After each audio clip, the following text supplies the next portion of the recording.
हिंदू मिट जाओगे, बर्बाद हो जाओगे, कहीं के नहीं रहोगे। जागिए, जागो, सोने से काम नहीं चलेगा। बजरंग बली को बना के नचाया जा रहा है, ये सब ढोंग पाखंड है। महाराज जी, एक कार्यक्रम की सूचना मिली थी कि यह बहुत बड़ा कार्यक्रम, जैसे महाकुंभ होता है उस प्रकार का कार्यक्रम, तो क्या कार्यक्रम है, क्या रूपरेखा रही उसकी? 26 नवंबर से जलधारा शुरू किए थे, 5 जनवरी को संपन्न होंगे। तो 5 जनवरी को विश्वकर्मा चौक से गैबी साहब होते हुए शोभा यात्रा निकलेगा, जिसमें नागा सन्यासी रहेंगे, जो सत्य सनातन धर्म के ध्वजा के अभी भी बरकरार रखे हैं। वो नागा सन्यासी पूरा होते हुए मंडलेश्वर आएंगे, आचार्य जी आएंगे, ये सब होते हुए मौलखेड़ा आएंगे। इसमें फिर भंडारा का भी आयोजन रखा गया है। और ये कुंभ तो नहीं कह सकते, मतलब छोटा एक नमूना के तौर पे, मतलब ठीक है, अच्छी बात है। सनातन धर्म क्या है ये बात, और आज तक ये नरवाना में मेला कभी ऐसा नहीं हुआ, होने वाला तो आगे की बात, तो भगवान एक से एक वीर है, धरती वीर भी नहीं है, लेकिन अभी तक नहीं हुआ। तो क्या लक्ष्य है, क्या उद्देश्य है इस कार्यक्रम को करने का? सनातन धर्म को जिंदा रखने के लिए, कि आप बोलने मात्र से नहीं चलेगा। आज के डेट में आप लोग जगराता पब्लिक करा रही है, मैं ये नहीं कहता। जगराता तब ये था कि बैठ के भजन, भगवान का ध्यान, ये सब करना। आज के डेट में भजन कम, नाच गान ज़्यादा होने लगे। आस्था से आदमी, पब्लिक का विश्वास टूटने लगा। टूट क्यों रहा है? देख, पब्लिक बजरंग बली को बना के नचाया जा रहा है, जो कि बिल्कुल गलत है। लोगों में आ जाते हैं बजरंग बली, और लोगों में आ जाते हैं बजरंग बली, ये सब ढोंग पाखंड है। बजरंग बली के नाम पर कोई पर्चा निकालना, कोई कुछ। तो जो साधु आएंगे जी, वो कहाँ से, कितनी संख्या में आने की आशा? मतलब साधु 600-700 आएंगे, जिसमें 250-300 नागा रहेंगे। नागा बाबा जो होते हैं प्योर दिगंबर, श्री दिगंबर उसको उनको बोलते हैं।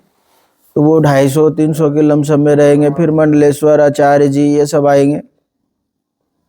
तो क्या व्यवस्था उनके लिए रहेगी, उन साधुओं को? उन साधु के लिए रथ है, 11-12 रथ है, और फिर घोड़े है, त्रिशूल, लाइन से चलते हैं हम लोग, डिसिप्लिन में चलते हैं, मर्यादा रहित, ये व्यवस्था है। और उनकी फिर जलपान वगैरह की, हर चीज़ की व्यवस्था धीरे धीरे अच्छी है। जो लोग सनातन को मजबूत करना चाहते हैं, वो आपकी और इस प्रकार की सहायता करना चाहें तो कैसे करिए, कैसे?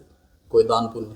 दान पुण्य ठीक है, भाव को बनाना जरूरी है। दान पुण्य जहाँ तक है वो तो ठीक बात है, पैसा तो ठीक है, पहले भाव जगना चाहिए कि हम सनातन धर्म के हैं। बोलने से नहीं होगा, बोलने से। आज तक देखे सिख में, देखिए उनके देवता को यहाँ तक कि मोहर भी कहीं नहीं दिखाई देगा, एक प्रचार बैनर पोस्टर।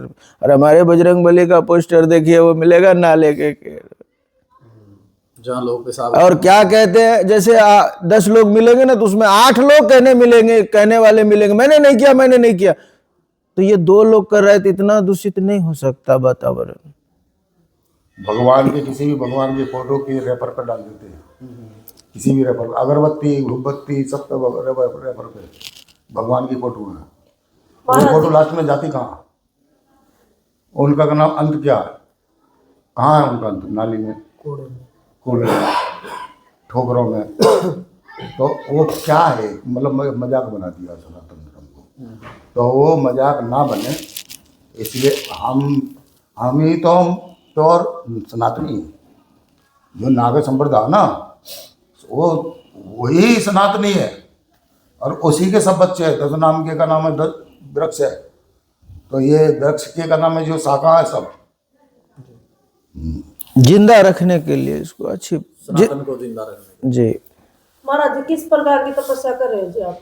हम जलधारा तपस्या कर रहे हैं। इसमें समय के कुछ सुबह अर्ली मॉर्निंग में 4 बजे, और घंटे की रहेगी ये 5, अब जैसे कि बढ़ते जाता है पर दिन ब दिन मटके बढ़ते जाते हैं, तो धीरे धीरे 2 मटका बढ़ा। आज जैसे कि कल 50 था, आज 52 होगा, परसों 54 होगा, ऐसे बढ़ते जाएंगे धीरे धीरे, 2 मटके करके। 2 मटके रात में भरे जाओ? हाँ जी, अभी भरा गया है, अभी आप देख सकते हैं।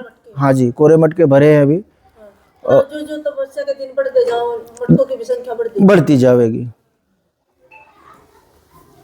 तो और क्या कहना चाहेंगे जो सनातन धर्म के रक्षक हैं? और सनातन धर्म के रक्षक को यही कहेंगे कि जगराता वगैरह में विशेष थोड़ा ध्यान दीजिए, और आप लोग से नम्र निवेदन है कि कहिए कि जागिए, जागो, सोने से काम नहीं चलेगा। आज तुम किसी की बहन की इज्जत करोगे, कल तुम्हारी बहन की इज्जत होगी, वरना सब खत्म हो जाएगा, हिंदू मिट जाओगे, बर्बाद हो जाओगे, कहीं के नहीं रहोगे। इसलिए एकता प्रकट करो। महाराज घर में सुबह उठो तो जय घोष करो, उठते ही जय घोष करो। जो देवता को मानते हो, काली, दुर्गा, बजरंग बली, राम, सीता, लक्ष्मण, जिस देवता को आप मानते हैं, माता को बोलिए कि जय घोष करे। माता सक्षम होगा तभी पुत्र की हर एक क्षमता को प्रबल बना सकती है, अन्यथा सब चौपट हो जाएगा। महाराज इससे पहले भी आपने तपस्या करी या फिर पहली बार करी जी आप? नहीं, इससे पहले 2 बार कर चुके हैं। 2 बार करी, तो इसका क्या कुछ फायदा हुआ है जी? समाज को क्या फायदा? फायदा नुकसान के लिए धर्म नहीं होता, समाज की भलाई के लिए। हाँ, समाज की भलाई के लिए तो आप भी अपने शरीर को इतनी कष्टी दे रहे हो जी, सबके बस की बात तो ये है नहीं जी। ये जो चीज़ है ना, हाँ जी कुछ चीज़ें ऐसी होती हैं जो दिखती नहीं है, काम करती हैं। जी जैसे कि भगवान किसी ने देखा, जी हवा को किसी ने देखा, महसूस किया ना, और कहते हैं है आशीर्वाद जैसा देते हैं, तो क्या नाम है, जो एक ऊर्जा निकलती है, जी जी जी, वो किसी ने देखी है, बाकी वो निकलती है लेकिन महसूस और वो काम करती है।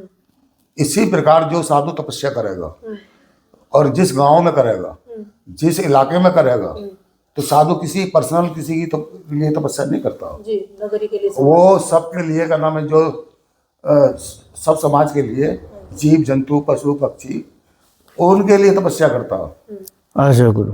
तो वो ऐसा नहीं है कि वो नहीं होएगा, वो जरूर होगा, 100% होगा। महाराज जी, आपने साधु संत बताया कि पूरे देश से आएंगे जो भी जी जी, पूरे स्टेट से। हैं। और श्रद्धालुओं की बात करें तो श्रद्धालुओं की संख्या कितनी होगी? गांव के आसपास से कहाँ कहाँ से श्रद्धालु आएंगे? लोकल यहाँ जितना 15 किलोमीटर तक इनवाइट करवा दिए हैं, शहर से लेके यहाँ से जितने 15 किलोमीटर तक एरिया में आम पब्लिक हो, साधु संत महाराज हो, जितने भी कोई भी संप्रदाय हो, सब आ सकते हैं। भंडारा पाइए, अपना शोभा यात्रा का आनंद लीजिए, सब चीज़ की व्यवस्था है। आप लोग आइए, आप लोग भी रहिए। नरवाना से जो यात्रा आएगी महाराज जी, उसमें श्रद्धालु पैदल आएंगे? जी पैदल? हाँ, पैदल। बाबा लोग भी पैदल चलेंगे, महाराज लोग भी पैदल चलेंगे। कुछ महाराज रथ पे चलेंगे, कुछ घोड़े पे चलेंगे, कुछ पैदल चलेंगे। भंडारे की व्यवस्था महाराज जी मंदिर की तरफ से है या कैसे है? भंडारे की व्यवस्था मंदिर ही करेगी सारी व्यवस्था। महाराज जी अपना परिचय और डेरे का पता बता दें। श्री शंभू पंचायती 10 नाम नागा सन्यासी अटल अखाड़ा, हरिद्वार, मौलखेड़ा गांव में अभी हम वर्तमान में रहते हैं। नरवाना तहसील, जिला जिंद, यही एड्रेस हुआ। नरवाना से 1 किलोमीटर दूरी। हाँ जी, नरवाना से 1 किलोमीटर दूरी, मौलखेड़ा गांव। ओम नमो नारायण।